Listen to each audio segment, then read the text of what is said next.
Welcome to the Slop Farm. Enjoy the video. You start by assessing the frizz on dry freeform dreads so you target the problem areas. Once done, lightly mist sections with a water and 1/4 cup conditioner mix.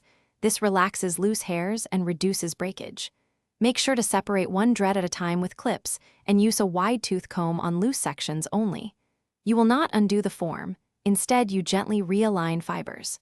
This prevents puffy repair while keeping the dread integrity intact. Next, you palm roll and tidy each dread, starting at the root and working toward the tip so knots set in the right direction. Once you palm roll, use a 0.5 to 1 mm crochet hook to gently pull stray hairs back into the core. This is precise work, so go slow to avoid cutting.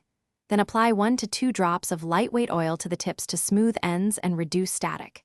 Make sure to rotate hands. This evens tension and preserves shape. To finish, set your dreads with a final gentle palm roll and a light spray of water if needed. Then tie a silk scarf or use a satin pillowcase to minimize overnight abrasion. Once dry, check overall balance and schedule touch-ups every 4 to 8 weeks to prevent heavy frizz buildup. If fuzz returns quickly, you likely missed trapped new growth. Repeat the crochet correction. If persistent matting or breakage appears, consult a loctician for hands-on repair. Thanks for watching. Consider subscribing if we helped you today.